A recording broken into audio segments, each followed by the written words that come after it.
భాగవతంలో చెప్తారు, సవై పుంసం పరో ధర్మో యతో భక్తిరధోక్షజే అహైతుకీ అప్రతిహత ఆత్మాసు ప్రసీదతి. అంటే సవై పుంసం పరో ధర్మం అంటే ప్రతి జీవుడికి ధర్మాలు ఉంటాయి. భర్తగా, భార్యగా, తల్లిగా, తండ్రిగా, తమ్ముడుగా, అక్కగా కూడా ధర్మాలు ఉంటాయి. ఆ ధర్మాలు చేస్తూ దానికి ఉన్నతమైన ధర్మం ఒకటి ఉందయ్యా. వ్యాసదేవులు చెప్తారు, ఆ ధర్మం ఏమిటి? రత్నాలు ఎన్నో ఉంటాయి, కానీ నాణ్యమైన రత్నం అతి తక్కువ ధరకే లభించే ఏకైక సంస్థ 6JVR. సౌత్ ఇండియాలోనే ద బెస్ట్ 6JVR. పరో ధర్మో, ఉన్నతమైన ధర్మం, ప్రతి మనిషి చేయాల్సిన ధర్మం మాత్రం అది. ఆత్మధర్మం ఏమిటది?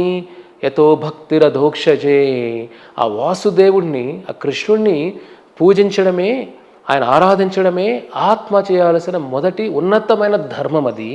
మన అన్ని ధర్మాలు బాగా చేసి ఆ ధర్మాన్ని చేయలేదనుకోండి, మన ఫైనల్ ఎగ్జామ్లో ఫెయిల్ అయిపోయినట్టే. Correct sir. కాబట్టి ఈ ధర్మం చేస్తూ కొన్ని ధర్మాలు కూడా తగ్గినా పర్వాలేదు. కాబట్టి ఆత్మధర్మం ప్రతి ఒక్కడు మనిషి చేయాల్సిన ధర్మం అది. ఎంతో భక్తి రధోక్షజే. ఆ భక్తి ఎలా ఉండాలి అంటే, మనం అనుకున్నట్టుగా శనివారం ఒక రోజు వెంకటేశ్వర స్వామిని తలుచుకొని మిగతా 6 రోజులు బిర్యానీ తినడం కాదు. అంటే ప్రతిరోజు శనివారం భక్తుడికి అంటే ఎట్లా ఉండాలి? అహైతుకి, ఎటువంటి ఆలోచనలు కోరికలు లేకుండా ఉండాలి భక్తి అంటే.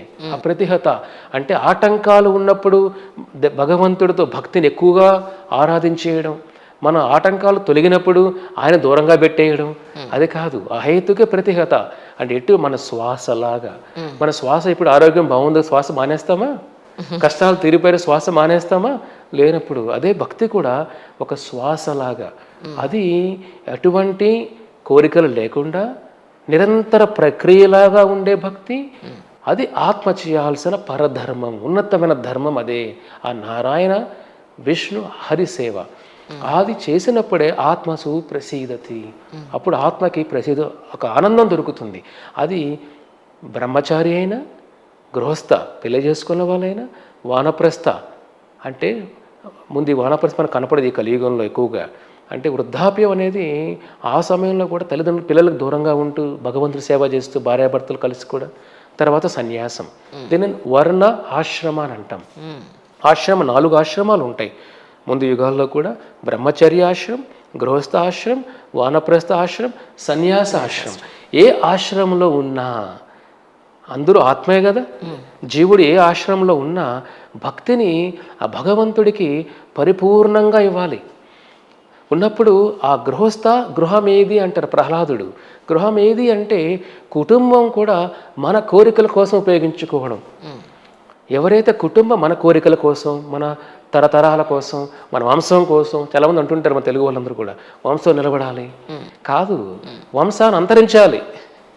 అంటే ముందు తరతరాలు ఉన్న వాళ్ళు వైకుంఠం పంపించే అట్లాంటి పిల్లవాళ్ళు మన కుటుంబాల్లో పుట్టాలి. అంతే. మనం చేసిన పాపాలు పెద్ద చేసేసి మనం కష్టపడి సంపాదించిన ధనాన్ని వాడు తాగి బయట తిరిగి దాన్ని ఇంకా భయంకరంగా చేసేసి అటువంటి వంశోద్ధారాలు అవసరం లేదు. నేను ఇప్పుడు అంటే మీకు కంప్లీట్ చేస్తాను. ఎటువంటి ఆశ్రమంలో ఉన్నా భక్తి ఆత్మధర్మం. శరీరం గృహస్థ అవ్వచ్చు, శరీరం బ్రహ్మచారి అవ్వచ్చు, శరీరం వానప్రస్థ అవ్వచ్చు, శరీరం సన్యాసం అవ్వచ్చు. కానీ అన్నిట్లో ఉండాల్సిన ముఖ్యమైన లక్షణం ఏమిటయ్యా అంటే భక్తి. కాబట్టి మనం సన్యాసం తీసుకొని భగవంతుడి చింతన లేనప్పుడు అది సన్యాసం మనం మోసగించుకున్నట్టే. సత్న్యాస సన్యాస అంటారు. అంటే సత్ అంటే భగవంతుడు, సనాతనమని, న్యాసాన్ని వదిలిపెట్టడం. ఎవరైతే మనసా వాచా కర్మన మన మనసు భగవంతుడి సేవకు తప్పిస్తూ ఉండాలి. ఎలాగైతే ఒక ఆడపిల్ల, ఒక పెళ్లిగాని ఆడపిల్ల ఒక పెళ్లిగాని అబ్బాయికి తప్పిస్తూ ఉంటుందో, లేదా ఒక పెళ్లిగాని అమ్మాయి ఎప్పుడు కలుద్దామా అని అంటూ ఆ తాపత్రయం ఎలా ఉంటుందో, దానికి కొన్ని కోట్ల రెట్ల ఆనందం భగవంతుడికి ఆత్మ తప్పిస్తుంది. భక్తి ద్వారా అనుభూతి పొందొచ్చు మనం. అది కూడా అదేమిటి? మనసా వాచ, మన మనస్సు ఆయనకో తప్పించాలి.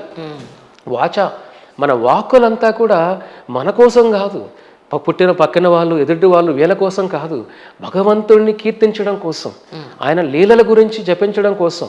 ప్రతి సమాజంలో ఆయన ఉపదేశాలు భగవద్గీత రూపేణ భగవంతుడు చెప్పిన వాక్య భగవద్గీత ప్రతి సమాజానికి ఇవ్వడం కోసం మన వాక్కు ఆయన కోసం, మనసా వాచా కర్మన మన పనులు చేసే ప్రతి పని ఆయన ఆనందం కోసం, సమాజ హితం కోసం అయి ఉండాలి. ఎవరైతే ఈ మనసా వాచా కర్మన భగవంతుడి సేవలో నిమగ్నమై ఉంటారో వాళ్ళు త్రిదండి సన్యాసులు లాగే అని శాస్త్రం చెబుతుంది. త్రిదండం అంటే ఏమిటి? 3 దండాలు. మనసా వాచన కర్మన.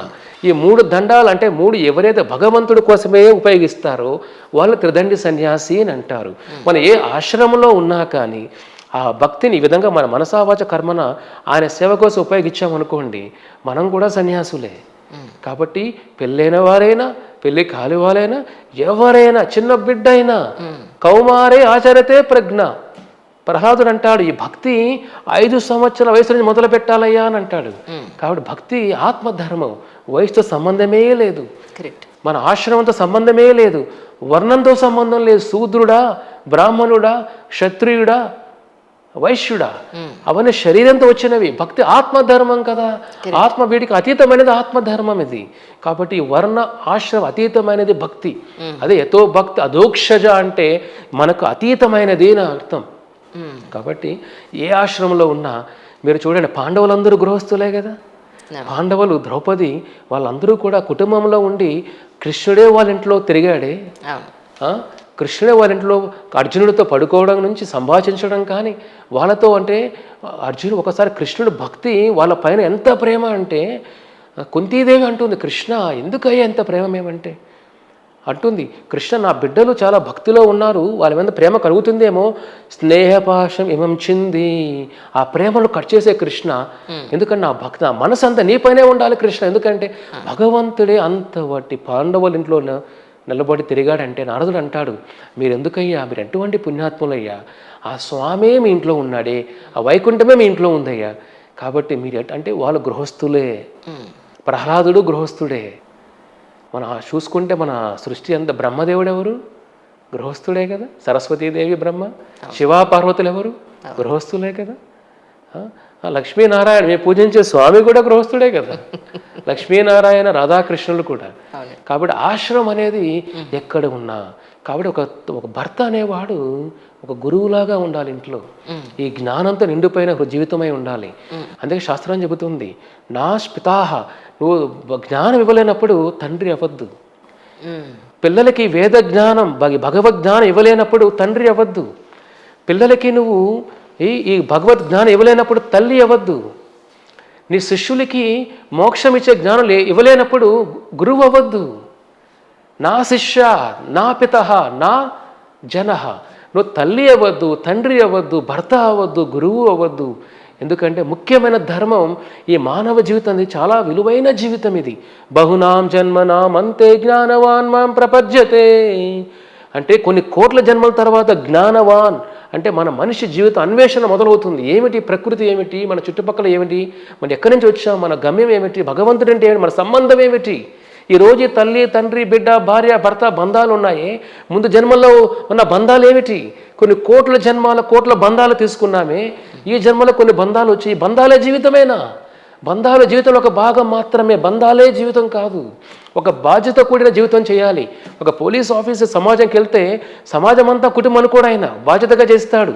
ఒక డాక్టర్ ఎలాగైతే పేషెంట్ని బాధ్యతగా చూస్తాడు, కానీ వాడి పేషెంటే నా కుటుంబం అనుకోడు.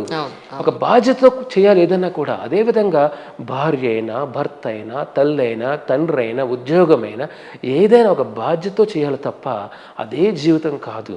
కాబట్టి ఏ వర్ణంలో ఉన్నా, ఏ ఆశ్రమంలో ఉన్నా వైకుంఠం చేరుకోవడం ఆటంకమే కాదు. మన శాస్త్రాలు యమధర్మరాజు గృహస్థుడే, ఇంద్రుడు గృహస్థుడే, సూర్యుడు గృహస్థుడే, చంద్రుడు గృహస్థుడే, సమష్టి దేవతలందరూ, వినాయక స్వామి గృహస్థుడే కదా, ముక్కోటి దేవతలు గృహస్థులే. కాబట్టి భగవంతుని చేరుకోవడానికి కుటుంబం ఆటంకం కాదు, మన మనసు ఆటంకం.